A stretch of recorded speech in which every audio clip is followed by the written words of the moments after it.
वरून समोर स्थानापन्न झालेले सर्व मान्यवर, संस्थेचे सर्व पदाधिकारी आणि आजच्या व्याख्यानमालेच्या द्वितीय पुष्पासाठी उपस्थित असलेल्या इचलकरंजी स्थित बंधू आणि भगिनींनो, सावरकर हे नाव घेतलं की आजकाल दोन वेगळ्या वेगळ्या टोकाच्या प्रतिक्रिया चेहऱ्यावर उमटतात. एक अत्यंत आदराची, स्वाभिमानाची, अभिमानाची, आणि एक अतिशय हेट्रेट असलेली, सावरकर माफीवीर, स्वातंत्र्यवीर सावरकर ते माफीवीर सावरकर, असा सावरकरांचा प्रवासच इतका विलक्षण आहे असं मला वाटतं. आजचा आपला विषय आहे मी सावरकर.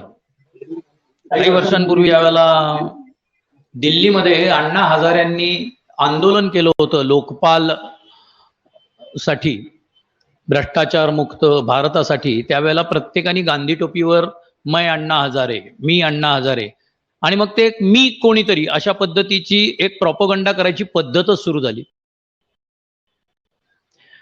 मी मुद्दामून हा विषय ज्यावेळेला सुचवला की सावरकर बोलायचं तर काय विषयावरती, कशासाठी, काय उद्देशाने बोलावं, त्या उद्देशाचाच विषय असावा असं आयोजकांना सुचलं. विनंती केली की मी सावरकर. आज ते मांडायची गरज आहे. आज कोणीही उठतो आणि माफीवीर म्हणतो. काय आहे माफी नक्की? त्यांनी माफी मागितली होती का? त्याच्याबद्दलची कुठली ऐतिहासिक एव्हिडन्सेस तुमच्याकडे आहेत का? त्याच्याबद्दलची काही पुस्तकं तुम्ही वाचली आहेत का? तुम्ही इतिहास जाणता का? नाही. एक कालचा मुलगा उठतो, पूर्व पुण्याईवरती राजकीय प्रवास सुरू करतो आणि ठरवून एका राजकीय सिस्टीमच्या किंवा एका विचारधारेच्या विरोधात आपल्याला काहीतरी करायला पाहिजे म्हणून त्यांचे जे आदर्श पुरुष असतील त्यांच्यावरती पहिली चिखलफेक सुरू केली जाते. हे कारस्थान गेल्या 2-3 वर्षातलं नाहीये, हे 10 वर्षापासून चालू आहे, 15 वर्षापासून चालू आहे. आणि मग एक उपाधी लावली जाते, माफीवीर. त्यांनी माफी मागितली, त्यांनी शिक्षेतून सुटका करून घेण्यासाठी माफी मागितली इंग्रजांची, असं अत्यंत धादांत खोटं सांगितलं जातं. मी सावरकर हा जेव्हा विषय सुरू करतो तो मी माझ्याकडून करतो. मी अजिबात उपदेश बिपदेश देणार नाही, मी माझे अनुभव इथं कथित करणार आहे. सावरकरांच्या संदर्भात वेगवेगळ्या नाट्यप्रयोगांच्या निमित्तानं, व्याख्यानांच्या निमित्तानं जे मला सावरकर उमजत आणि उलगडत केले ते मी सांगत जाणार आहे, जेणेकरून ज्या वेळेला तुम्ही उठाल, बोलाल, त्यावेळेला निदान सावरकर म्हणजे अक्षरशः 360 डिग्रीज मधनं प्रबुद्ध झालेलं, विकसित झालेलं व्यक्तिमत्व आहे. त्यांचा कुठलाही एक थ्रेड घ्या, अँगल घ्या, मग ते साहित्यिक, कवी, क्रांतीवीर, तत्वज्ञ, विचारवंत, इतिहासकार, कुठलाही सावरकरांच्या बद्दलचा अँगल घ्या, तो आदर्शवतच आहे. हे केव्हा कळतं? जेव्हा त्यांच्याबद्दल वाचन केलं जातं किंवा त्यांच्याबद्दल आपण काही सुसंवाद साधायचा प्रयत्न करतो तेव्हा, आणि विशेषतः आपण झोपेचं सोंग घेतलेलं नसतं तेव्हा. ज्यांनी झोपेचं सोंगच घेतलेलं आहे आणि ज्यांनी टॅगलाईन ठरवून टाकलेली आहे त्यांना आपण हलवण्याचा प्रयत्न करण्यात काही अर्थ नाहीये. 4 वर्षापूर्वी मी खूप करायचो, इमिजिएट रिॲक्ट व्हायचो. मग ते फेसबुकवर असेल, व्हॉट्सअपवर असेल, इमिजिएट रिॲक्ट व्हायचो. कुणीही सावरकरांच्या विरोधात बोललं की मी रिॲक्ट होतो. आणि मग माझ्या रिॲक्शनवरती ज्या कमेंट्स यायच्या मित्रांनो, त्यावेळेला मला कळायचं की हे चाललेलं आहे. कारण त्या कमेंटमध्ये सातत्य आहे. त्या कमेंट्स मधल्या शब्दरचना सुद्धा एक विशिष्ट शब्दरचनेने केलेली आहे. आणि मग माझ्या असं लक्षात मी वेळ का घालवतोय. म्हणजे आता आमचं आपण सगळेजण स्वातंत्र्याचा अमृत महोत्सव साजरा, 75 वर्ष आपल्या स्वातंत्र्याला झाली. त्या निमित्तानं खूप मोठमोठे कार्यक्रम संघाच्या माध्यमातील, परिषदेच्या माध्यमातून असतील, परिवाराच्या माध्यमातून असतील, संस्कृतीच्या माध्यमातून असतील, वेगवेगळ्या स्तरावरती, व्यासपीठांवरती वेगवेगळे कार्यक्रम सादर होत आहेत. त्याच्यामधला एक सगळ्यात महत्वाचा कार्यक्रम असा अनसंग हिरोजच्या बाबतीत बोलायचा. व्यक्त व्हायचंय, सादरीकरण करायचंय, त्यांची माहिती लोकांपर्यंत पोहोचवायची आहे. अनसंग हिरोज कुठले? ज्यांनी भारतीय लढ्यामध्ये आपलं अत्यंत बहुमूल्य केलेलं आहे, परंतु त्यांचं नाव कुठेही आलेलं नाहीये. कोणीही त्यांचा जयजयकार करत नाही, उद्घोष करत नाही. अशा अनसंग हिरोजच्या बाबतीत लोक त्यांचा विषय आणि माहिती पोचवायची आहे. हे सांगत असताना आमच्या बैठकीमध्ये आम्हाला असं सांगितलं की आता त्यांची जी काही आखून दिलेली इतिहासाची लाईन आहे ती खोडत बसण्यात काही पॉइंट नाहीये, कारण ती खोडत बसण्याचा आपला वेळ वाया जाणार आहे. त्याच्यापेक्षा आपण आपली मोठी लाईन काढावी. मला असं वाटतं त्याच विचारांनी आता मी सावरकर हा विषय मांडायला मी तुमच्या पुढे उभा आहे, की त्यांनी काय म्हटलं आणि ते कसं चुकीचं हे सांगण्यापेक्षा अत्यंत लॉजिकल व्यवस्थित पुरावे, उपलब्ध साहित्यामधली, इतिहासामधली माहिती देत देत तुम्हाला एक अंशाने का होईना मी सावरकर, जसं मी कदाचित 0.1 अंशाने मी सावरकरांमधलं काहीतरी जर माझ्यात आलेलं असेल असं मला वाटतं, तर ते मला असं वाटतं की त्यांचा जो हिंदुत्वाचा धागा आहे, त्यांनी मांडलेलं जे हिंदुत्व आहे, जे नेहमीच अत्यंत गैरसमजाने आणि मिसगाईड करत गायीपर्यंत आणून ठेवतात. की सावरकर असं म्हणालेले होते, गाय ही उपयुक्त पशु आहे, असं त्यांचं हिंदुत्व होतं. ती अत्यंत मोडतोड करून टाकलेलं एक वाक्य आपल्यावरती फेकलं जातं. त्याच्यावरती अख्खा पॅरेग्राफ सावरकरांनी त्यावेळेला लिहिलेला आहे आणि अति कित्येक मिनिट त्याच्यावरती ते बोललेले आहेत आणि त्याच्या भाषणातले अनेक उद्धृत याच्यामध्ये ते असं अजिबात म्हटलेले नाहीयेत की तो उपयुक्त पशु आहे म्हणजे तो मारून खावा. तो उपयुक्त पशु आहे म्हणून तो पूज्य आहे, पण ते सांगितलंच जात नाही. माफीवीर सावरकर असं म्हणत असताना हे सावरकरांनीच लिहून ठेवलेलं आहे. जन्मठेपमध्ये, माझी जन्मठेप नावाच्या पुस्तकात, हे काही कोणी शोधून नाही काढलेलं. प्रचंड इतिहासाचा अभ्यास करून विचारवंतांनी कुठल्या तरी लायब्ररीमधनं शेकडो पुस्तकं वाचून अशा पद्धतीचा एक पुरावा की सावरकरांनी सुटका करून घेण्यासाठी माफी मागितली असं त्यांनी काहीही शोधून नाहीये. मुळात कोर्टामध्ये केलेली अपील हा माफीनामा नसतो. न्यायालयाकडे मागितलेली विनंती, जसं की आता अनेक जण आपण बघतो आहोत सध्या, आजकाल जर न्यूज चॅनलवरती 70% कुठल्या बातम्या असतील तर अटकपूर्व जामिनाच्या असतात. अटकपूर्व जामिनाच्या 70% बातम्या सकाळ संध्याकाळपर्यंत रिपीट मधल्या सोडल्या, कारण 8 तासाचा रिपीट केलं 3 वेळा, तर त्याच्यामध्ये सगळ्यात बातम्या काय की नाही, मग भारतीय जनता पक्षातले असतील आणि इतर पक्षातले असतील, काँग्रेसमधले असतील, राष्ट्रवादी, ते सगळेजण काय करतात तर ते अटकपूर्व जामिनासाठी न्यायालयाकडे धाव घेतात आणि मग न्यायालय एक त्यांना दंड देतात किंवा ते अडचण येतात किंवा ते टोलव वगैरे, हे शब्द आपल्याला पोपट झालेला आहे. सांगायचा मुद्दा, अटकपूर्व जामीन अथवा जामीन ह्याच्यावरती आरोप केलेले आहेत, शिक्षा होणार आहे, त्याचा नीट हक्क आहे जामीन मागणं किंवा पॅरोलवर सुटणं. हा सावरकरांनी लंडन मधनं झाली 10 मार्च 1910, त्यानंतर जेव्हा त्यांना बो स्ट्रीट पोलीस स्टेशन मध्ये हलवण्यात आलं आणि त्यांच्यावरचा खटला दाखल करण्यासाठी चार्जशीट रचणं चालू होतं, त्यावेळेला पहिला अर्ज केलेला होता जामिनासाठी. ती माफी नव्हती. जामिनासाठी केलेला अर्ज, विनंती अर्ज हा माफी नसतो. यांनी बरोबर फक्त थोडासा ट्विस्ट केलेला होता आणि त्याला माफीनामा असं म्हटलेलं होतं.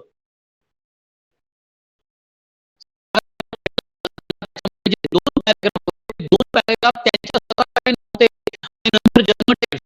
जेलमध्ये सुद्धा जेव्हा सावरकर गेले त्यानंतर त्यांनी जवळजवळ 6 ते 7 विनंती अर्ज केले. मागच्या विनंती अर्जावरनं हे त्यांनीच लिहून ठेवलेलं आहे. त्या पद्धतीने हे अर्ज केलेला होता, तो कुणाला केलेला होता, तो त्याचा विचार कधी झाला, त्या विचाराचं उत्तर कधी आलं, याचं अत्यंत व्यवस्थित, लॉजिकल, कायदेशीर लिखाण हे सावरकरांनी माझी जन्मठेपमध्ये करून ठेवलेलं आहे.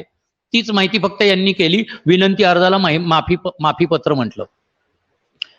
त्या विनंती अर्जामधल्या पहिल्या 2 पॅरेग्राफमध्ये, परिच्छेदांमध्ये, माझ्या सहकाऱ्यांना सोडून द्या नावासहित, माझ्या सहकाऱ्यांना सोडून द्या, जे काही त्यांनी कृत्य केलं ते माझ्या विचारार्थ, माझ्या विचाराला सुसंगत असल्यामुळे किंवा काही वेळा मी आग्रह केल्यामुळे केलेलं आहे, त्या सगळ्याची जबाबदारी मी माझ्यावर घेतो, माझ्या सहकाऱ्यांना सोडून द्या.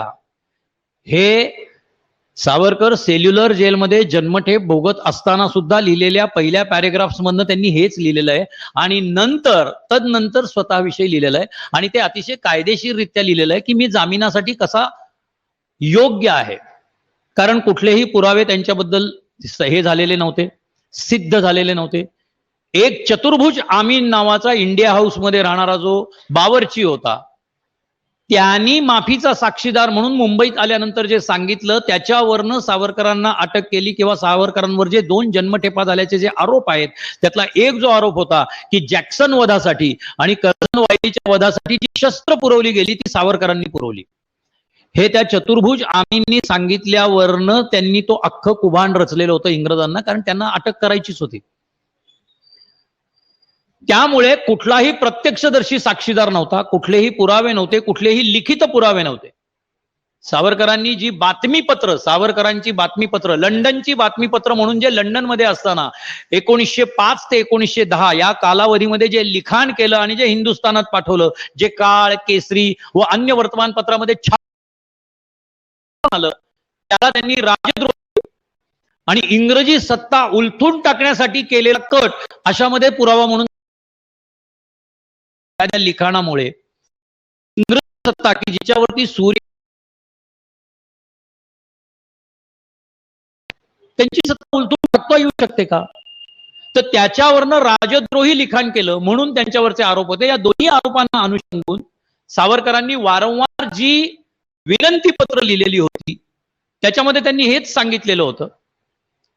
5 वर्ष ज्या वेळेला ते सेल्युलर जेल राहिले, म्हणजे साधारण 1910 1911 साली सावरकर सेल्युलर जेलमध्ये रवाना केले गेले. त्यांची शिक्षा 50 वर्ष जन्मठेप, 50 वर्ष काळ पाण्याची शिक्षा 1911 पासून सुरू झालेली. 1915च्या सुमारास त्यांनी एक अर्ज केला जो आधीच्या याच्यानुसार मला जामिनावर सोडावं किंवा मला त्याच्यानंतर फक्त त्यांचं हे होतं की मला पॅरोल वरती सोडावं. का, तर जेल मॅन्युअल नुसार एखादा कैदी 5 वर्ष, पुन्हा सावरकरांना राजबंदी केलेलं नव्हतं, सावरकर सामान्य गुन्हेगार होते आणि सामान्य गुन्हेगारांसाठी जे जेल मॅन्युअल होतं त्या जेल मॅन्युअल नुसार 5 वर्ष तुम्ही एका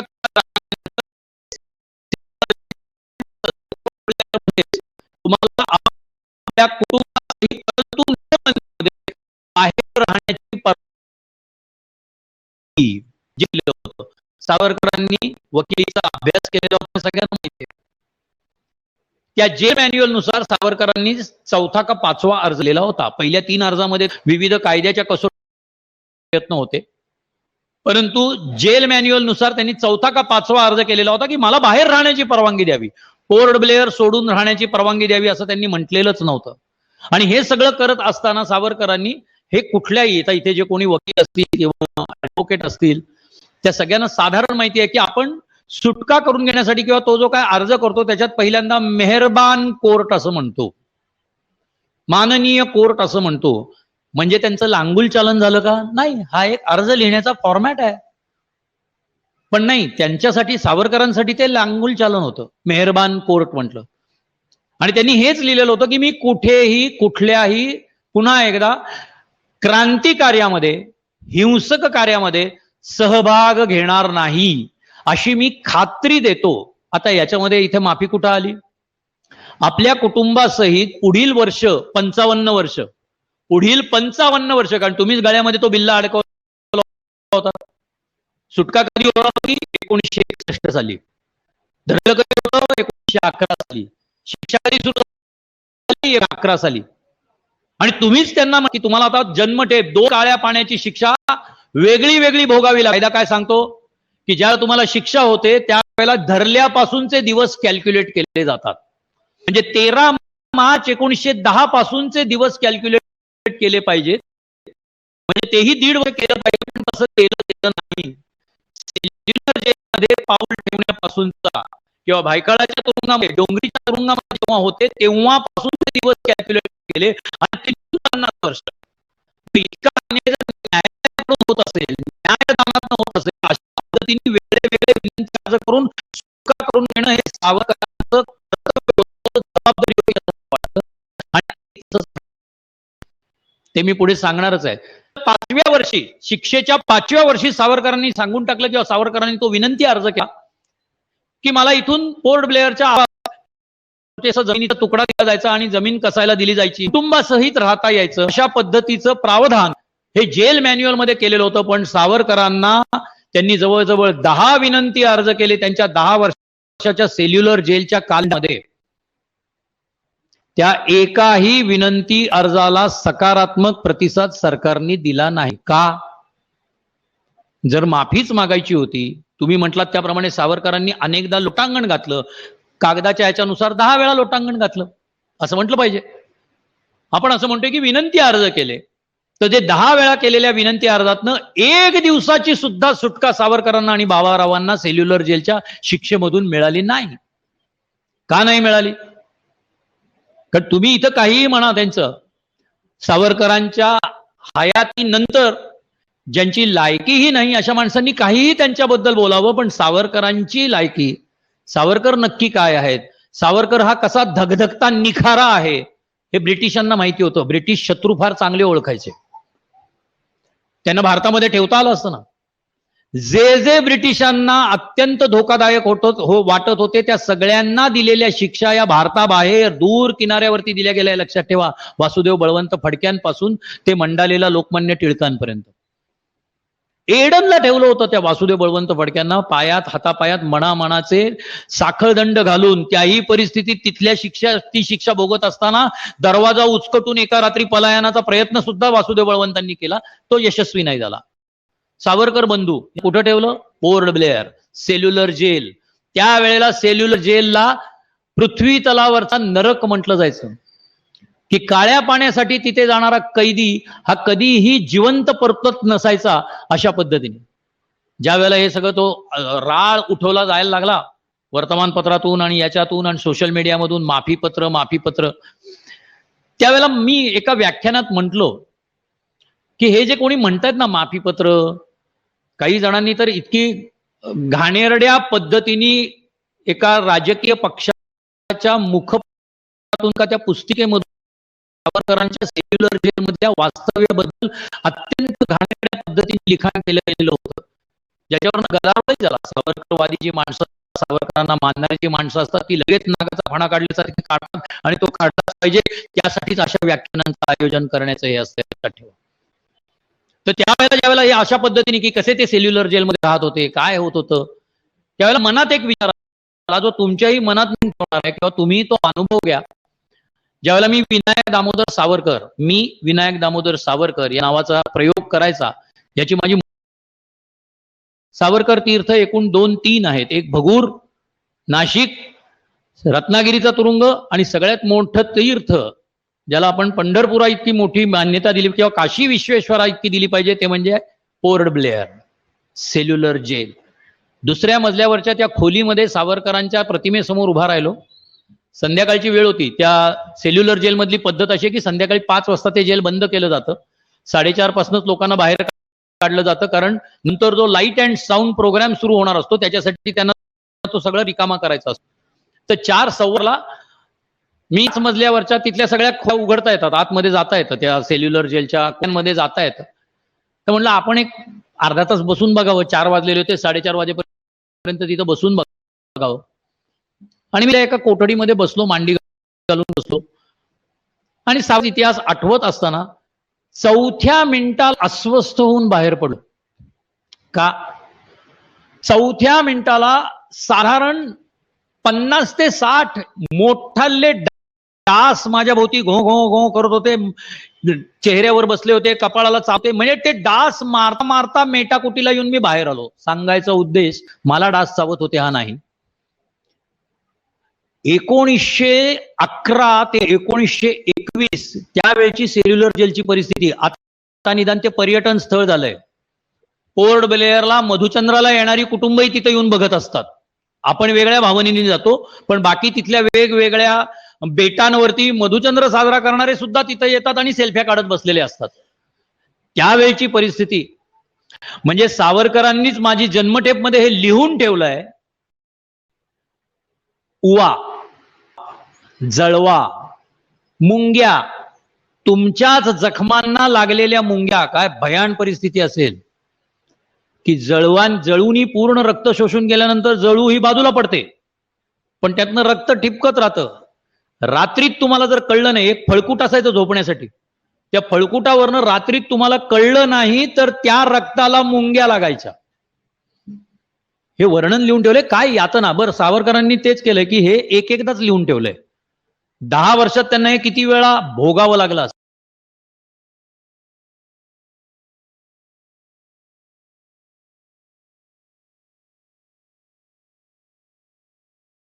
दर्जाचं अश्लाघ्य भाषण करणाऱ्यांनी 5 मिनिटं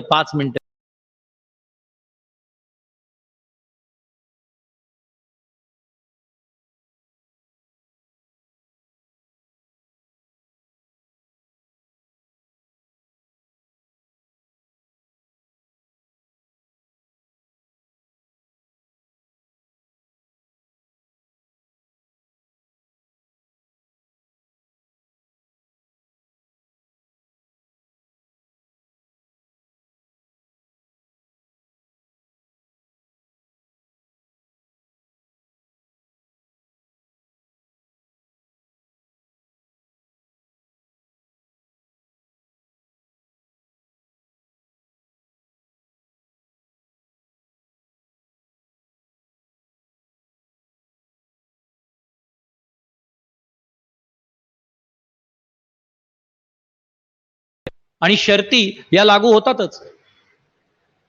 कुठला तरी आपण एकावर एक फ्री असलेला साबण घेतला तरी त्याच्यावर आजकाल अटी आणि शर्ती असतात. सावरकरांना सोडायचं होतं. 50 वर्षाची काळं पाण्याची शिक्षा भोगणाऱ्या अत्यंत डेंजरस, की ज्याच्या बिल्ल्यावरतीच लिहिलेलं होतं मोस्ट डेंजरस डी, त्यांनी हातात उठून काही केलं होतं का? नाही. विचार.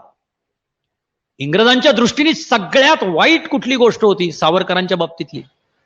या माणूस विचार पेरतो आणि अत्यंत तर्कशुद्ध विचार मांडतो आणि तरुणांची फौजच्या फौज हे ऐकण्यासाठी उभी राहते. आपल्याला फक्त कर्जन वायली आणि अनंत कानेरेचा जॅक्सन वध माहिती आहे. 1905 ते 1915 या कालावधीमध्ये भारतभरामध्ये अभिनव भारताचं अशा पद्धतीने जाळं विणलेलं होतं आणि इतकं गुप्त रीतीने त्या क्रांतिकार्याचं जाळं विणलेलं गेलं होतं मित्रा, की फक्त नाशिक खटल्यातल्याच माणसांना शिक्षा झाली, पण वेअरॅज पंजाब बंगाल पर्यंत ते विखुरलं गेलेलं होतं. ते इतक्या गुप्त रीतीने वाइंड अप केलं गेलं आणि नंतर 1942 साली त्याचा उपयोग जर कोणाला झाला असेल तर तो आझाद हिंद फौजेला झाला.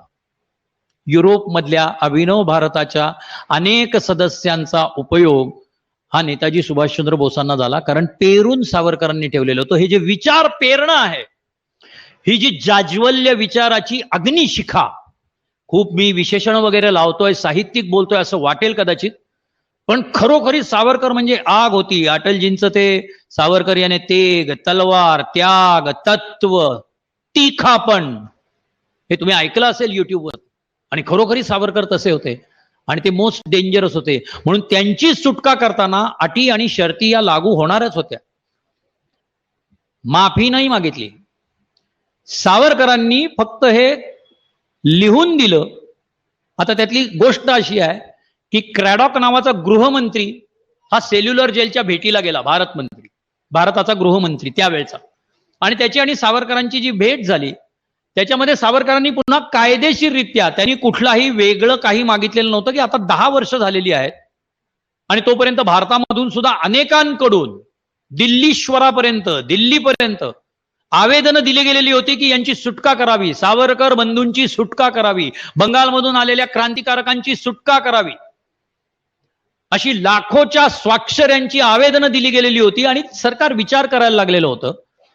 त्यावेळेला सावरकरांकडनं हे लिहून घेतलं गेलं किंवा कबूल करून घेतलं गेलं की पुढील 5 वर्षासाठी, जे तोपर्यंत हे ठरलेलं होतं, नाही तोपर्यंत ठरलं नव्हतं की ते रत्नागिरीत स्थानबद्धतेत असतील, पण त्यांना हे सांगितलं गेलं होतं की जिथं असाल तिथनं तुम्हाला पुढील 5 वर्षासाठी कुठल्याही राजकीय व्यासपीठावरती सहभागी होता येणार नाही, राजकीय चळवळीमध्ये सहभागी होता येणार नाही, आणि सावरकरांनी त्यांना मान्यता दिली होती. हे म्हणजे माफी नाही, असं म्हणणं म्हणजे माफी नाही. आजही ज्यांच्यावर आरोप आहेत ते सांगतात ना, देश सोडून जाणार नाही,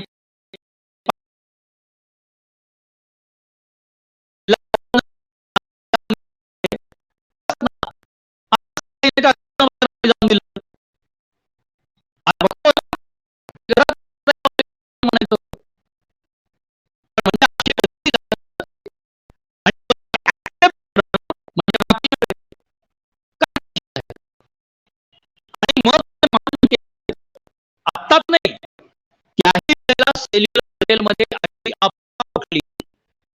बाबू हे साधारण मी तुम्हाला होते, बाबाराव म्हणत होते की आता आपल्या कामाचं काय होणार, अभिनव भारताचं काय होणार, मदनलालचा, येसूचा, सगळ्यांचा त्याग असा मातीमोल आपल्या दोघांमुळे होणार का रे? हे वाटताना खूप नाटकी, मी नट असल्यामुळे कदाचित थोडंसं नाटकी यांनी घेत असेल, पण त्यांची अवस्था लक्षात घ्या. आणि ज्या वेळेला रात्री सावरकर आपल्या कोठडीमध्ये झोपलेले असताना पहिल्यांदा त्यांच्या मनामध्ये आत्मघाताचा विचार आला, आत्महत्येचा विचार आला, त्याच्यावरती त्यांच्या विवेकाने विजय मिळवलाच. तसा दुसरा आत्महत्येचा विचार हा रत्नागिरीच्या 13 महिन्याच्या त्यांच्या तुरुंगवासात झाला, की ही कसली स्थानबद्धता, मग ह्याच्यापेक्षा अंदमान जास्त बरं होतं, पोर्ट ब्लेअर जास्त बरं होतं. पोर्ट ब्लेअरची त्यांची कोठडी थोडी मोठी होती आणि पुढे थोडंसं एक्सटेन्शन सुद्धा होतं शेवटची कोठडी असल्यामुळे. त्यांनी सांगितलं की मला पुन्हा तिथे पाठवून द्या, नाही तर मला आत्मघात करण्याशिवाय दुसरा पर्याय नाहीये, कारण तिथे निदान कष्टप्रद कामं असायची, इथे कामच नव्हती, आणि असली तरी ती कोठडीतच करावी लागायची, माणूसच दिसायचा नाही. आणि मग त्यांना पुन्हा येरोड्यात हलवण्यात आलं, आणि येरोड्यामध्ये त्यांच्याशी वाटाघाटी करून त्यांच्याकडून एक करारनामा लिहून घेतला की रत्नागिरीमध्येच स्थानबद्धतेमध्ये राहत असताना मी रत्नागिरी जिल्ह्याची सीमा ओलांडून जाणार नाही. अतिशय म्हणजे कुठला साथीचा रोगच आला, हे झालं तर कलेक्टरच्या परवानगीनेच मी सीमा ओलांडेन. दुसरी अट होती की पुढील 5 वर्षासाठी मी कोणत्याही राजकीय व्यासपीठावरती जाणार नाही, कोणतीही राजकीय चळवळ करणार नाही. आणि तिसरी अट होती की हे 5 वर्षासाठी असलेले हा कालखंड कलेक्टरला जर वाटलं तर तो आणखीन पुढे वाढवण्यात येईल. याच्यात माफी कुठं आली? ही तो वाटाघाटी होत्या, या तर राजकीय वाटाघाटी होत्या. स्थानबद्धतेत गेल्यामुळे अस्पृश्यता निवारणासारखं काम त्यांना करता आलं, कारण ते राजकीय नाही. हिंदुत्व पासून ते संगीत, उत्साह, उत्तर क्रियापर्यंत त्यांना साहित्य निर्मिती करता आली, कारण ती राजकीय नाही. हे सगळं तुरुंगात करता आलं नसतं. आणि त्यांच्याबद्दलचं आक्षेप घेणारं एक असं आहे, काय झालं 25 वर्ष तिकडं खितपत पडले, ब्र सुद्धा काढला नाही सरकारच्या विरोधात. अरे लिहूनच दिलंय, त्यांच्यासाठी डोळे लावून बसलेले आहेत की हे चूक कधी करतील. पण तरीही अन्य अनेक क्रांतिकारकांबरोबर सावरकरांचा थेट संबंध आणि संपर्क होता, अतिशय गुप्त पद्धतीने. म्हणजे मला आता एक्झॅक्ट नाव आठवत नाहीये, पण मुंबईमध्ये एका रस्त्यावरती गोऱ्या अधिकाऱ्यांवरती बॉम्बफेक झाली. ते जे कोण 4-5 पकडले गेले त्यातला एक रत्नागिरीचा होता आणि अभिनव भारताचा सदस्य होता. आमच्या पुण्याच्या फर्गसन कॉलेजमध्ये वॅटसनवरती गोगटे नावाच्या क्रांतिकारकांनी जो गोळीबार केला, ते गोगटे 1 महिना आधी रत्नागिरीला जाऊन सावरकरांना भेटून आले होते. सेनापती बापट म्हणून ज्यांनी नंतर अहिंसक खूप मोठं कार्य केलं, हे खरे तर अभिनव भारताचे संस्थापक सदस्यांपैकी एक होते जेव्हा ते लंडनमध्ये होते. या बापटांशी, सेनापती बापटांशी सावरकरांचा रत्नागिरीत असताना सुद्धा सतत संपर्क होता. सावरकरांनी वेगळ्या नावानी, गुप्त नावानी, काही वेळेला स्वतःचं नाव न देता अनेक लेख लिहिले की ज्याच्यामध्ये त्यांनी क्रांतिकारकांचा अनेक वेळेला उद्घोष केला, कौतुक केलं. हे सगळं स्थानबद्धतेत असताना सावरकरांनी केलेलं होतं. सावरकर इंग्रजांच्या विरोधामध्ये काही करत नाहीत असं होऊच शकत नाही.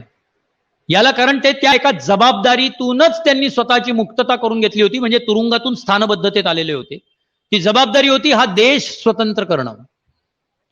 जेव्हा कुणाला विचारलं जातं की सावरकरांचं नक्की तत्वज्ञान काय होतं, सावरकरांची विचारधारा काय होती, सावरकर कुठल्या एका गोष्टीला चिकटून होते, ते त्यांच्याच काव्यपंक्तीमधलं एक महत्वाचं गीत आहे त्यांचं, जे आपल्या सगळ्यांना माहिती आहे. आणि मला स्वतःला माझा अभ्यास म्हणजे सावरकर प्रेमी, सावरकर अभ्यासक, सावरकरांना अतिशय रॅशनली तर्काच्या आधारावरती अभ्यासणारा असूनही मला असं वाटतं की ज्ञानेश्वर माऊलींच्या पसायदानानंतर इतकं चांगलं काव्य, मातृभूमीचं इतकं सुंदर वर्णन इतक्या चपखल शब्दांमध्ये करणारं जयोस्तुतेपेक्षा वेगळं कुठलंही गीत आहे असं मला वाटत नाही. आणि त्या जयोस्तुते या गीतामध्ये सावरकरांनी लिहून ठेवलंय, तुझं साठी मरण ते जनन, तुझं वीण जनन ते मरण. या 8-10 शब्दांमध्ये सावरकरांचं संपूर्ण क्रांतिकार्य असेल, राष्ट्रकार्य असेल, राजकारण असेल, या सगळं जर कशाभोवती गुंफलेलं होतं तर ते याच्याभोवती गुंफलेलं होतं. दुसरा सावरकरांवरती एक हे केला जातो, पेन्शन घेतलं त्यांनी. हे मी मुद्दाहून का म्हणतो, हेटाळणीच्या स्वरात तुम्हाला जेव्हा उत्तरं द्यावी लागतील ना, जेव्हा तुम्ही माझ्यासारखे मी सावरकर व्हाल आणि अशा पद्धतीच्या यांना काही झालं, आपण आपलं काम करत असतानाही मध्ये येऊन नाक खुपसून तोंड खुपसून हेटाळणीच्या स्वरामध्ये विचारलं जातं आणि मग आपण जास्तीत जास्त भडकत जातो, कारण आपलं प्रेम हे त्या भडकण्याला आणखीन इंधन देत राहतं. सावरकरांविषयीचा आदरभाव हे आपल्या भडकण्याला इंधन देत जातं. त्यामुळे ते जसे कुत्सित हसतात तसंच आपण कुत्सित हसायचं, लक्षात ठेवा. जमलं तर अभिनय करायचा. कारण ते म्हणत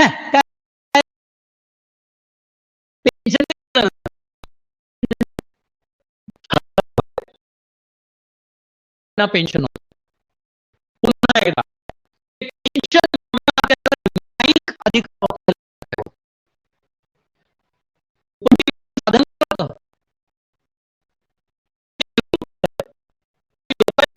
म्हणजे हे बोलताना सावरकर तसे भावनिक म्हणजे असे डोळ्यात पाणी येणं, गदगदणं असं त्यांच्या बाबतीत व्हायचं नाही, कारण ती इतकी प्रखर राष्ट्र ज्वाला होती असं मला वाटतं की हजर राहणं याच्यात हे व्हायचं नाही.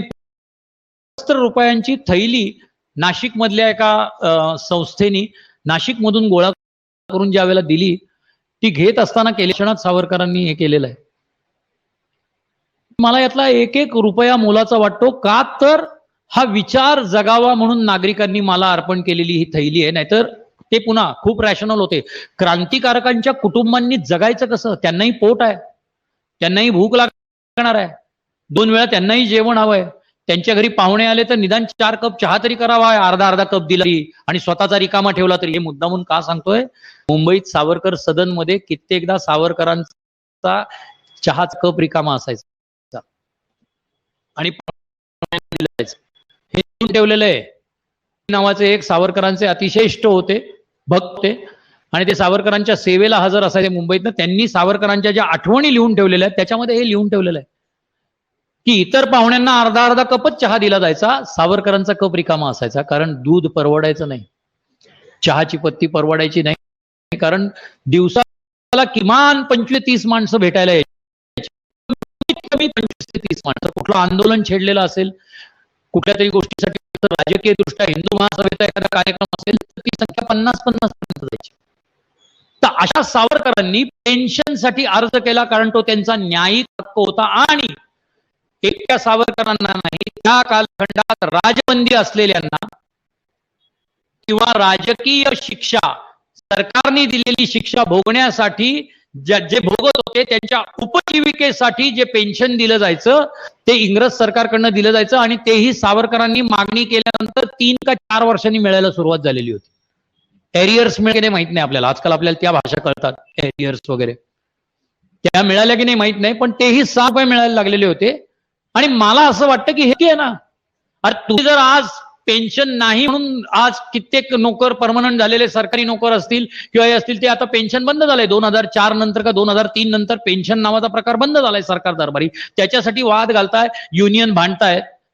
आणि त्या क्रांतिकारक ज्यांनी हा देश स्वतंत्र व्हावा म्हणून आपल्या जीवाचं रान केलं, इंग्रजांनी त्यांना कुठलंही उपजीविकेचं साधन ठेवलेलं नव्हतं. त्यावेळेला सावरकरांचं उत्पन्नाचं एकमेव साधन कुठलं होतं, तर ते जे काय वर्तमानपत्रातून किंवा याच्यातून लेख लिहित होते त्या लेखाचं मानधन हे त्यांचं साधन होतं. ते असं किती होतं? महिन्याला जेमतेम 2, 4, 5, 10, 11 रुपये मिळायचे. विविध ठिकाणी व्याख्यानांना जायचे, त्यावेळेला प्रोफेशनल यायचे नाहीत. त्यावेळेला जे काही लोक देत असतील त्याच्यातून त्यांचा उदरनिर्वाह चालत होता कुटुंबाचा. आणि एक लक्षात ठेवा, सावरकरांच्या बरोबर सावरकरांची पत्नी आणि नंतर 2 अपत्य झालेली होती, ती सगळे रत्नागिरीत राहत होती. मग यांच्या उपजीविकेसाठी कुटुंब प्रमुख म्हणून सावरकरांनी पेन्शनसाठी अर्ज केला, तर ते माफीवीर, पेन्शनवीर असे होतात. भित्रट म्हणजे सावरकरांना भित्रट किंवा घाबरट म्हणणं म्हणजे मग कदाचित घाबरट या शब्दाची व्याख्या आपल्याला बदलावी लागेल, शब्दार्थ बदलावा लागेल. अत्यंत धीट म्हणजे घाबरट असं म्हणावं लागेल. कल्पना करा, 14 दिवसाची कोठडी मिळेल असं कळल्या पळापळ होणारे आपले आजकालचे आपण नेते किंवा हे बघतो आहोत. गळ्यामध्ये येता जाता कोलू ओढत असताना तो बिल्ला पुन्हा पुन्हा आपल्याच तोंडावर दिसेल, आपटेल. ब्रिटिशांनी काय पद्धतीने त्यांचं मानसिक खच्चीकरण करायला सुरुवात केली होती की तो गळ्यामधला जो बिल्ला आहे ना, कधी बघा ना, झोपताना, उठल्यानंतर कधी हातात आला तर काय दिसणार होतं? 50 वर्षांनी आपण सुटणार आहोत. त्या प्रत्येक 50 वर्षांनी आपण सुटणार आहोत, या एकेका वेळेला किती रक्त त्यांचं आटलं जात असेल याचा विचार करा. जिवंत तर नाहीच, पण जेव्हा ही शिक्षा सुनावली जाते त्यावेळेला एक भित्रट माणूस असं उत्तर देईल का हो? चला, म्हणजे आमच्या हिंदूंमधला पुनर्जन्माचा जो विचार आहे तो ब्रिटिशांनी मान्य केला असा होतो. कारण मला 2 जन्मठेपा झाल्या आहेत. एका आयुष्यात एकच जन्मठेप भोगायची असते, म्हणजे मला पुनर्जन्म मिळणार आहे, तुम्ही गृहीत धरलेला आहेत आणि तुम्ही मान्य केलं, असा पहिला विचार येतो. दुसरा, ज्या वेळेला त्याच दिवशी रात्री त्यांना एक ब्रिटिश अधिकारी भेटायला येतो डोंगरीच्या तुरुंगामध्ये, आणि तो असं म्हणतो, काळजी करू नका, दयाळू सरकार तुम्हाला 1960 साली नक्की सोडेल. यावर क्षणाचाही विचार न करता विनायक दामोदर सावरकर नावाचा कैदी, ज्याच्या गळ्यामध्ये 50 वर्षाच्या शिक्षेचा तात लागलेला आहे, तो असं उत्तर देतो, अगदी बरोबर आहे, पण तुमचं दयाळू सरकार 1960 पर्यंत भारतावर राज्य करत राहिलं पाहिजे ना. हे एखादा भित्रा माणूस म्हणू शकेल? आपली पत्नी, तरुण पत्नी भेटायला आल्यानंतर तिला त्रास होऊ नये म्हणून आपण बेड्या, मला काही त्रास होतच नाहीये अशा पद्धतीने खळखळ वाजवत तिच्या समोर जातो आणि तिला असं म्हणतो, 4 काटक्या एकत्र करून घरटी बांधून मुला मुलींची वीण वाढवणं, यालाच जर संसार म्हणायचं असेल तर असले संसार कावळे चिमण्याही करतातच. संसाराचा याहून उदात्त अर्थ आपण जगतो आहोत. आपल्या देशबांधवांच्या माजघरातल्या चुलीमधून क्वचित सोन्याचा धूर निघावा म्हणून आपण आपल्या संसाराची 4 चूल बोळकी लाथाडून टाकली आहेत, असा विवेक करावा आणि पुढची 50 वर्ष जगताला सामोरं जावं. हे एखादा भित्रा माणूस सांगू शकेल? कसे ते भित्रे असू शकतात? वाचन नाही, काही नाही, माहिती नाही, उचलली जीभ लावली टाळ्याला. पण म्हणून तुम्ही एका दैदिप्यमान इतिहासाला एका क्षणात खोडरबराने खोडून टाकण्याचा प्रयत्न करता, पाप करता, हे लक्षात ठेवा. आणि म्हणून आज मी सावरकर सारख्या विषयावरती बोलण्याची वेळ येते. मी तर मिशन घेतलंय, जिथे जिथे जेव्हा जेव्हा ज्या ज्या माध्यमातून शक्य असेल त्या त्या माध्यमातून सावरकर मांडायचेच, मांडले पाहिजेतच. हेच तर उत्तरदायित्व आहे माझं. या 75 वर्षाच्या कालखंडामध्ये भारतीय स्वातंत्र्याचा उद्घोष करत असताना काया वाचा मनानी ज्यांनी संपूर्ण राष्ट्रासाठी कुटुंबाच्या कुटुंब आपलं ज्यांनी आत्मत्याग केलेला आहे, अशांच्या बद्दल आपण बोलायचं नाही. केवळ ते कुठल्या तरी एका पक्षाच्या जवळचे आहेत आणि अशा कुठल्या तरी 4 निवडणुकांमध्ये मतं मिळवण्यासाठी, एका समूहाला खुश करण्यासाठी ज्यांच्या आपण आज आहोत त्यांची अशा पद्धतीने बदनामी करायची, मारली ते पळून जाण्यासाठी म्हणे, नाही, असं झालेलं नाहीये. हेही सावरकरांनी नाही, हे मादाम कामांनी लिहून ठेवलंय. सगळं सावरकर का लिहितील? मादाम कामांनी हे लिहून ठेवलेलं आहे की ज्या वेळेला 13 मार्च 1910 व्हिक्टोरिया स्टेशनवर रात्री 8 वाजता सावरकरांना पकडलं आणि बोस्ट्रीट पोलीस स्टेशनवरती नेलं, त्यावेळेला अभिनव भारताच्या सर्व क्रांतिकारक सदस्यांनी एकूण 3 वेळेला सावरकरांची सुटका करण्याचा प्रयत्न केला, जे इतिहासाला ज्ञात आहे. अज्ञात असलेल्या गोष्टी माहीतच नाहीयेत. तर त्या ज्ञात याच्यामध्ये पहिल्यांदा असं ठरलेलं होतं की सावरकर ज्या कोठडीमध्ये आहेत त्यांची त्यावेळेला तिथं चौकशी चालू होती बोस्ट्रीट पोलीस स्टेशनमध्ये. नंतर त्यांना ब्रिस्टनच्या तुरुंगात हलवलं, ज्यावेळेला न्यायालयीन कोठडी देणं. आता हे सगळे शब्द आपल्याला रोज कानावर पडतात बघा, पोलीस कोठडी, न्यायालयीन कोठडी. तर 13 मार्च 1910 पासून ते पुढचे जवळजवळ महिनाभर ते पोलीस कोठडीमध्ये होते. म्हणजे पोलिसांना त्यांची चौकशी करता यायची. आणि नंतर ते न्यायालयीन कोठडीमध्ये गेले जेव्हा चार्जशीट दाखल केला. आणि मग निर्णय घेतला गेला की यांच्या पुढचे केस किंवा कोर्ट हे सगळं त्यांचं हिंदुस्थानात चालेल. आणि म्हणून 1 जुलै 1910 त्यांना मोरिया बोटीवर चढवण्यात आलं आणि हिंदुस्थानला धाडण्यात आलं. या मधल्या काळामध्ये पहिल्या वेळेला सावरकरांनी किंवा अभिनव भारताच्या सदस्यांनी त्यांच्या निसटण्याचा जो प्रयत्न केलेला होता तो हा होता की कोठडीमध्ये चौकशी चालू असताना काहीतरी अंदाधुंदी पसरवायची. आयर्लंडच्या आणि रशियन क्रांतिकारकांबरोबर अभिनव भारताच्या क्रांतिकारकांची अतिशय चांगली लिंक होती, संपर्क होता, संबंध होता. सावरकरांसारखा साधारण अंधारात दिसू शकेल असा माणूस तिथे आणायचा. मग त्याला कदाचित फ्यूम बॉम्ब असेल, धुराची नळकांडी फोडली जातील, पण त्या पोलीस स्टेशनमध्ये हे करायचं, सावरकरांना तिथनं उचलायचं आणि तो जो साधारण सावरकरांसारखा दिसेल त्या माणसाला तिथं ठेवायचं. तो सावरकर नाही हे पोलीसच सिद्ध करतं, नंतर सुटेल.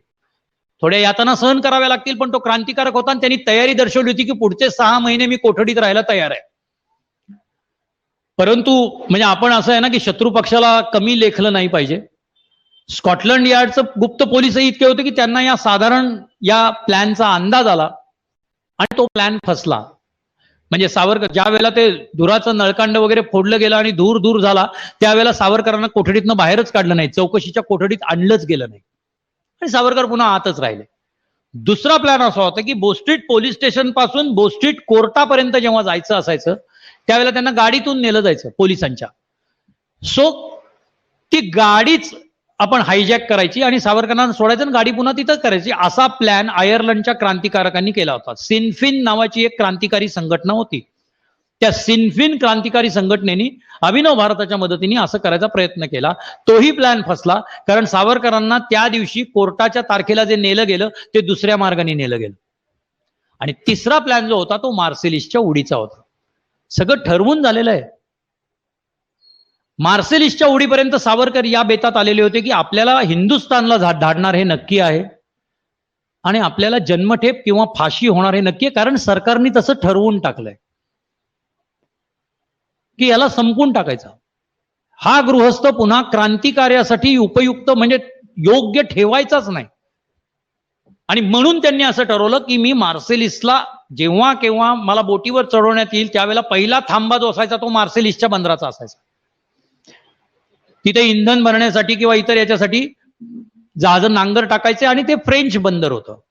त्या ट्रीटीमध्ये इंग्लंडची जहाजं सुद्धा तिथे थांबायची.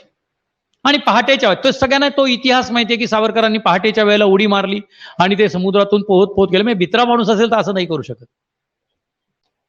पहाटेच्या अंधारामध्ये सावरकर पोहत होते. बरं, सावरकरांनी हेही लिहिलं, आपण जे अंधभक्त असतो त्यांना असं वाटतं की सावरकर म्हणजे जणू खाडीच पोहून गेले अख्खी. नाही, सावरकर या इथून शेवटच्या खुर्चीपर्यंत जेवढा अंतर आहे त्याच्या तिप्पट जेवढं अंतर असेल तेवढंच पोहून गेलेले होते, हे लक्षात ठेवायचं. आणि त्यामुळे विदिन 10 मिनिटांमध्ये सावरकर त्या भिंतीपर्यंत पोहोचले होते. पण ते इतक्या सहजरित्या पोहोचले नव्हते. मागून होडीमधून 4 जण रायफलीनी आणि पिस्तुलीनी त्यांच्यावरती गोळ्या झाडत होते, अंधारात झाडत होते. त्यामुळे सावरकरांना एकही गोळी लागली नाही. नाहीतर सावरकरांचा खेळ तिथेच खलास झाला असता. इंग्रजांना तर ते हवंच होतं की हा पळून जाताना जर गेला तर जास्त चांगलं. आणि मग तिथे ते वरती पोहोचले, त्यानं पुन्हा धरलं. याच्या मागे पळून जाणं जो सावरकरांना आक्षेप घेतला जातो की त्यांना पळून जायचं होतं. म्हणजे बाकीचे तिकडं नाशकामध्ये याच्यामध्ये हाल अपेष्टा सहन करतायत, बाकीची भावंड तुरुंगवास भोगतायत, पण यांना पळून जायचं होतं असंही टिंगलीच्या स्वरात म्हटलं जातं. ते पळून जाणं नव्हतं. सावरकरांना हे माहिती होतं की आपल्याला आज ना उद्या इथे फ्रेंच अटक करतील, फ्रेंच पोलीस खातं आपल्याला अटक करेल, इंग्लंडचं पोलीस खातं किंवा इंग्लंडचं न्याय खातं आपला ताबा मागेल. पण हे सगळं कुठे होईल? हे हेग नावाच्या आंतरराष्ट्रीय न्यायालयासमोर होईल. 2 देशांमधले ज्या वेळेला खटले कज्जे चालतात त्यावेळेला ते आंतरराष्ट्रीय न्यायालयासमोर जातात. तर तिथे जेव्हा जाऊ त्यावेळेला मी अभिनव भारताचं तत्वज्ञान, भारतीय क्रांतिकारकांचा आणि क्रांतिकार्याचा विचार, भारतीय क्रांतिकार्याची चळवळीची संपूर्ण माहिती आंतरराष्ट्रीय स्तरावरती वर्तमानपत्रांसमोर, न्यायालयासमोर निर्भीडपणे मांडेन, जेणेकरून भारतात काय चालू आहे याची सत्य परिस्थिती न्यायालयासमोर सांगेल. शिक्षा होईल, मला ताबा दिला जाईल, मी पुन्हा हिंदुस्थानात जाईन, माझ्यावरती खटला चालेल, हे बरोबर आहे. पण ही एक संधी आहे की आंतरराष्ट्रीय व्यासपीठासमोर मला माझं म्हणणं मांडता येईल, क्रांतिकारकांचं म्हणणं मांडता येईल, अभिनव भारताचं तत्वज्ञान सांगता येईल. या सगळ्या क्रांतिकारकांबद्दल अगदी नेताजी सुभाषचंद्र बोसांपर्यंत एक त्यांच्याबद्दल असं बदनामीकारक म्हटलं जातं की यांनी जर देशावर राज्य केलं असतं तर हुकुमशाही आणली असती. असं नाहीये. या सगळ्या क्रांतिकारकांनी, या सगळ्या क्रांतिकारी संस्थांनी वेळोवेळी जिथं शक्य आहे तिथे साहित्यातून, व्याख्यानातून, बोलताना हे सांगितलं होतं की हा देश स्वतंत्र झाल्यानंतर या इथे लोकशाही प्रणाली कार्यरत होईल. कुणा एकाच राज्य इथे येणार नाही, इथं लोकांमधून निवडून दिलेलं. अहो, साधं वासुदेव बळवंत फडक्यांनी सुद्धा श्रीशैलम नावाचं जे मंदिर आहे तिथं जे एक छोटस 10 पानी स्वतःचं तत्व, स्वतःचं आत्मचरित्रात्मक त्यांनी जे लिहिलेलं आहे त्याच्यातही हे लिहून ठेवलंय की माझ्या देशबांधवांनो, मला क्षमा करा की मी हा देश स्वतंत्र करू शकलो नाही, तुमच्यासाठी मी हे कार्य करू शकलो नाही, आणि हे देश स्वतंत्र करून इथे लोकशाही, प्रजासत्ताक निर्माण करण्याचं माझं स्वप्न मी पूर्ण करू शकलो नाही. हे वासुदेव बळवंत फडके आद्य क्रांतिकारक म्हणतात. सावरकरांनी सुद्धा हेच म्हटलेलं आहे, सुभाषचंद्र बोसांनी सुद्धा हेच म्हटलेलं आहे, भगतसिंगांनी सुद्धा हेच म्हटलेलं आहे. सो हाही जो एक गैरसमज आपल्यामध्ये पसरवला जातो की यांनी हुकुमशाही आणली असती, तर असं काही नव्हतं. आणि हेच तत्वज्ञान सांगण्यासाठी त्यांनी मार्सेलिस मधून उडी मारलेली होती, पळून जाण्यासाठी नाही. साधं आहे ना, लॉजिकली पळून गेले असते तरी कुठं जाणार होते? फ्रेंचांच्या ताब्यात गेले असते. फ्रेंचांनी तर पकडलं, कोण हा संपूर्ण भिजलेला रस्त्यावरनं पळतोय, तो कोण माणूस आहे? पोलिसांनीच धरलं असतं, तिथेही जबाबच नोंदवून घेतला असता. ब्रिटिशांनी त्यांचा ताबा मिळावा म्हणून अर्ज केलाच असता. पळून कसे गेले असते? त्यामुळे हाही त्यांच्यावरचा जो आक्षेप आहे सावरकरांवरचा की ते पळून गेले असते, हा चुकीचा आहे. सावरकरांवर आणखीन एक आक्षेप घेतला जातो, तो म्हणजे त्यांनी भारतीय तिरंग्याला संमती दिली नव्हती किंवा विरोध केला होता. हाही एक आक्षेप घेतला जातो. मित्रांनो, विरोध गांधीजींनी केला होता. ज्या वेळेला तिरंग्याचं डिझाईन निश्चित करण्यासाठी ज्या वेळेला आवेदनं मागवली होती किंवा देशामध्ये चर्चा चालू होती, त्यावेळेला कशा पद्धतीने भारतीय निशाण असावं याचं डिझाईन सावरकरांनी दिलं होतं. कारण याचं सावरकरांनी जाहीर प्रकटन स्टुटगार्ट नावाच्या सामाजिक परिषदेमध्ये मादाम कामानी केला होता. भारतीय पहिल्या स्वतंत्र भारताचा, हिंदुस्थानचा झेंडा कुणी फडकवला होता? मादाम कामांनी फडकवला होता. कुठं फडकवला होता? स्टुटगार्ट नावाच्या सामाजिक परिषदेमध्ये फडकवला होता. फडकवताना त्या काय म्हणाल्या होत्या की हा स्वतंत्र हिंदुस्थानचा झेंडा आहे आणि आज मी हिंदुस्थानच्या स्वातंत्र्याबद्दल आणि आम्हाला स्वातंत्र्य का हवंय याबद्दल व्याख्यान देणार आहे. तुम्ही सगळ्यांनी ते शांतपणे ऐकून घेतलं पाहिजे. आणि सावरकरांनी जे विचार मांडलेले होते त्या विचाराला अनुरूप असं मादाम कामांनी भाषण केलेलं होतं. तर त्याच डिझाईन की ज्याच्यामध्ये कुंडलिनी होती, तलवार होती, कमळ होतं, अशा पद्धतीने सावरकरांनी एक त्यांच्या डोक्यातला, त्यांच्या विचारांचा एक झेंड्याचं डिझाईन केलेलं होतं. म्हणजे त्यांनी तिरंगी झेंड्याला विरोध केला नव्हता. तुम्हीच लोकशाही पद्धतीने डिझाईन्स वेगळी वेगळी मागवत होता. जसं गांधीजींनी सुद्धा तिरंगी झेंडा आणि मध्ये चरखा असं दिलेलं होता. दुसऱ्या कोणी भगवा झेंडा जो आपला आहे तो दिला होता. सनातन भगवा झेंडा जो आहे, सनातनाची जी पताका आहे ती दिली होती. 7 का 8 वेगळी वेगळी डिझाईन्स स्वतंत्र हिंदुस्थानच्या झेंड्याची आलेली होती. आणि ज्या वेळेला तो अशोक चक्र असलेला तिरंगी झेंडा ज्या वेळेला नक्की केला गेला, ती समिती होती, त्या समितीने त्याच्यानंतर सावरकरांनी त्याला ऍक्सेप्ट केलेलं आहे, त्याला मान्यता दिलेली आहे.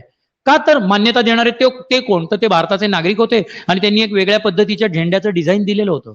मान्य कोणी केलं नाही माहितीये? महात्मा गांधीजींनी. त्यांनी त्यांच्या वर्तमानपत्रात हे लिहून ठेवलेलं आहे लेखामध्ये की मला हा झेंडा मान्य नाही, मी निषेध व्यक्त करतोय.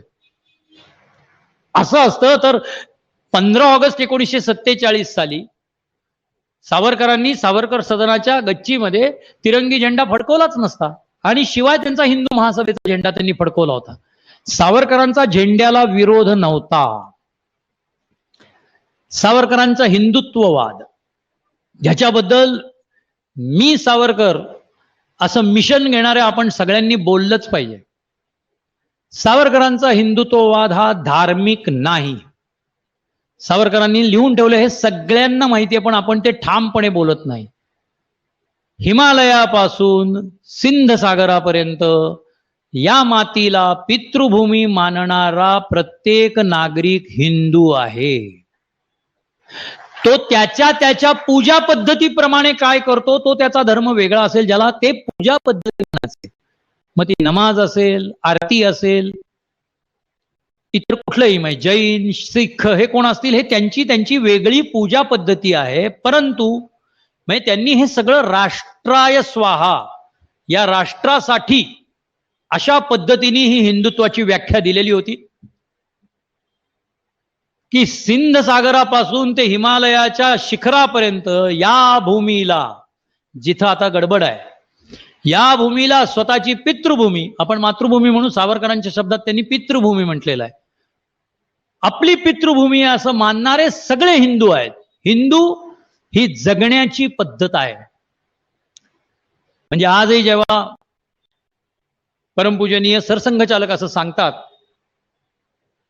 की मुस्लिमांचा आणि हिंदू धर्मियांचा डीएनए पाहिला तर तो एकच दिसणार आहे, मला वाटतं ते कुठंतरी या विचारांच्या जवळपास आपण जात आहोत की आपण सगळे हिंदू आहेत, तेही हिंदूच आहेत. आणि त्या अनुषंगानेच मग भोंगे, चालिसा अशा पद्धतीच्या या सगळ्या आंदोलनांकडे बघितलं पाहिजे असं मला वाटतं. सावरकरांनी ते तेव्हा लिहून ठेवलेलं आहे. What is Hindutva? या राष्ट्रावर प्रेम करणं हे हिंदुत्व. ज्यावेळेला आम्हाला म्हणतात, मी शरद पोंक्षे वगैरे जे बोलतो, ठामपणे बोलतो, जाहीर पद्धतीने बोलतो, त्याला शरद आणि मी एकदा भेटलेलो असताना तो म्हणला, योगेश आपण आता सांगायला लागलं पाहिजे की आम्हाला हिंदुत्ववादी म्हणून कुठंतरी एका चौकटीत, तसंही जर हिंदुत्ववादी म्हटलं तर आम्ही राष्ट्रवादी आहोत, पक्ष नाही. आजकाल फार संभ्रम व्हायला लागलाय. राष्ट्रवाद, ही माझी मातृभूमी आहे, ही माझी पितृभूमी आहे. या पितृभूमीला समृद्ध करण्यासाठी ज्यांनी माझ्या आधी कष्ट केलेले आहे त्या सगळ्यांना मनोमन नमन करून, त्यांच्या पायीची पूजा करून मला यथाशक्ती, आता आपण अनेक व्यापांमध्ये आहोत, यथाशक्ती या राष्ट्राच्या काजासाठी माझा देह झिजावा अशी मनोमन इच्छा करावी. म्हणजेच आपण सगळेजण, तुम्ही, मी असे सगळेजण गांधी टोपी आणि त्याच्यावर न लिहिता सुद्धा उरातून मी सावरकर होतो. त्यांची दुसरी इच्छा काय होती? या राष्ट्राच्या काजासाठी तुम्ही तुमचं आयुष्य वेचा. आम्ही या राष्ट्राच्या स्वातंत्र्यासाठी आयुष्य वेचलेलं आहे, तो स्वतंत्र केलेला आहे. ते स्वराज्य होण्यासाठी, ते सुफळ समृद्ध होण्यासाठी, आपण या राष्ट्राचे नागरिक आहोत हे स्वाभिमानाने, ताठ मानेने सांगण्यासाठी जे करावं लागणार आहे ते सरकार नाही करणार, ते तुम्हाला आम्हाला करावं लागणार आहे. आणि त्यासाठी आपल्याला राष्ट्रवादी होण्याची गरज आहे. त्यासाठी आपल्याला हिंदुत्व म्हणजे नक्की काय, सावरकरांच्या विचारातलं हिंदुत्व म्हणजे नक्की काय, हे पुरेपूर जाणण्याची आवश्यकता आहे असं मला वाटतं. आणि त्याच्यासाठीच त्यांचं हे एकच, जसं तुझसाठी मरण ते जनन, तुझं वीण जनन ते मरण, या शब्दाभोवती त्यांचं संपूर्ण आयुष्य होतं. आणि ज्या वेळेला त्यांना असं लक्षात आलं 1 फेब्रुवारी 1966 रोजी की आता या देहाचा, या राष्ट्रासाठी, या समाजासाठी, माझ्या बांधवांसाठी काहीही उपयोग होणार नाहीये, त्यावेळेला हा देह संपला पाहिजे म्हणून मृत्यूला आवाहन दिलं. 1 फेब्रुवारी ते 26 फेब्रुवारी अन्न, पाणी, औषध आणि आवडता चहा टप्प्याटप्प्यांनी त्याजला आणि 26 तारखेला प्रयोपवेशन केलं. धैर्य लागतं. सवारकर जैसे माफी मांगने के लिए नहीं, मैं माफी मांगने के लिए सवारकर नहीं हूं असं म्हणणाऱ्यांनी 2 दिवस लिक्विड डाएटवर राहावं. उपास म्हणतच नाहीये, लिक्विड डाएटवर राहून दाखवावं, हळूहळू लिक्विड सोडून दाखवावं.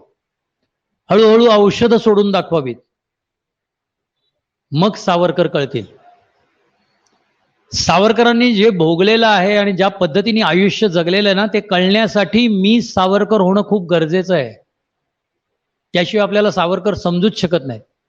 सावरकरांचं साहित्य, आता मी पुन्हा एकदा सावरकरांच्या ज्या आठवणी आहेत, नाशिक आणि पूर्व पीठिका, ते वाचतोय त्यावेळेला त्या शब्दांचा रिदम, त्या शब्दातली लय, त्या शब्दांचा वेग हा त्यांच्या विचारांशी कसा तादात्म्य पावलेला होता हे जाणवतं. हे कळण्यासाठी ते सगळं वाचणं, ते सगळं कळणं खूप गरजेचं आहे. मी सावरकर हे व्याख्यान तासभर देणं आणि ते ऐकणं खूप सोपं आहे. तोंड आहे, बोलत राहतो, कान आहेत, ऐकत राहू. पण ज्यावेळेला ते इथे पोहोचेल त्यावेळेला सावरकर बनण्याची प्रक्रिया जर सुरू करायची असेल, सगळ्यांनी सेल्युलर जेलमध्ये जायची गरज नाहीये, पण माझी जन्मठेप मधली काही पानं तरी वाचावीत रोज. इतर त्यांची पुस्तकं, धनंजय कीरांनी लिहिलेलं चरित्र वाचावं, विक्रम संपतनी लिहिलेलं चरित्र वाचावं, स्वतः सावरकरांनी लिहून ठेवलेली पूर्व पीठिका, नाशिक, लंडनची बातमीपत्रे, या सगळ्या त्यांच्या आत्मचरित्रात्मक पुस्तकं वाचून काढावीत. आपल्याला उत्तर देता येईल, आपल्याला सावरकर उमगतील. आणि मला ते दुसऱ्यांना कोणाला तरी उत्तर देण्यासाठी नकोय. जे आपल्याला काय करायचंय, आपण त्या फंदातच पडत नाही. कशाला उगीच नसते वाद, अशी जी एक भंपक विचार करून माणसं जगत असतात ना, जी सगळ्यात जास्त असतात, की जे नरोवा कुंजरोवा असतात, ज्यांना इकडचंही नको असतं तिकडचंही, पण ते मजा मात्र प्रत्येक गोष्टीची घेत असतात. अशा माणसांना ज्या वेळेला उत्तर, आपल्याला आता त्यांना उत्तर द्यायचं. आपल्याला जे कोणी झोपेचं सोंगच घेतलेलं आहे त्यांना उत्तर द्यायचं नाहीये मित्रांनो. बोलता कधीतरी सावरकर म्हणजे काय सोशल मीडियावर आले रे माफीवीर वगैरे, खरं असेल का रे असा आपला मित्र, मैत्रीण, नातेवाईक आपल्या समोर उभा राहील त्यावेळेला किमान 15 मिनिटं सावरकर या विषयावरती आपल्याला 5 ते 10 मिनिटं बोलावं लागेल. ही काळाची हाक आहे, गरज आहे. अन्यतः 3 भावंड गांधी हत्येनंतर जी एक झुंड सावरकरांच्या घरावर आक्रमित झालेली होती, सावरकरांच्या इथनं जेव्हा सावरकरांच्या हातामध्ये पिस्तूल पाहिलं आणि त्यांचा अंगरक्षक त्यांच्या जवळ आहे हे पाहिलं, त्यावेळेला खालच्या खालनं निघून गेले आणि 2 गल्ल्या पलीकडे असलेल्या बाळारावांच्या घरी गेले. काही जण असं म्हणतात की बाळारावांना पहिल्या मजल्यावरनं खाली फेकून दिलं, आणि काही जण असं म्हणतात की त्यांच्या डोक्यात लोखंडी काम मारली आणि मग इस्पितळामध्ये त्यांना ऍडमिट केलं गेलं आणि त्याच आजारपणात ते गेले. कुठला हा राग, कुठला हा विद्वेष, हे केवळ राजकीय कारण आहे, लक्षात ठेवा. काय होतं, प्रामाणिकपणाची सुद्धा काही वेळेला भीती वाटते ना, तसं सावरकरांच्या बाबतीत होतं की ते इतकं 52 कशी सोनं आहे, लखलखताय की त्याच्या जवळ, आणि ते सोनं विना असं आपण कशाला नाव देतोय, ते यज्ञकुंड आहे जे आजही धगधगत आहे. त्याच्यातली एक समिधा आपण आपल्याकडे घ्यावी आणि आपल्या उरामध्ये सावरकर नावाचा यज्ञ पेटवावा. फार काही करावं लागणार नाहीये. रोज सावरकरांबाबत 15 मिनिटं वाचन करा आणि जेव्हा संधी येईल तेव्हा त्या लोकांना अशा पद्धतीने बावळटासारखं कोणी काही बोलत असेल तर सावरकरांबद्दल, त्यांच्याबद्दल त्यांच्याशी बोला. जे सावरकर तुम्हाला उमगले आहेत आणि मी सावरकर असं म्हणून जी समिधा तुम्ही तुमच्या उरातल्या यज्ञकुंडामध्ये टाकलेली आहे, ते मी सावरकरसाठी फक्त एवढंच करा. सावरकर ते मी सावरकर हा जो आजपासून तुमचा प्रवास कदाचित माझ्या या व्याख्यानामुळे सुरू झालेला असेल, त्या प्रवासाला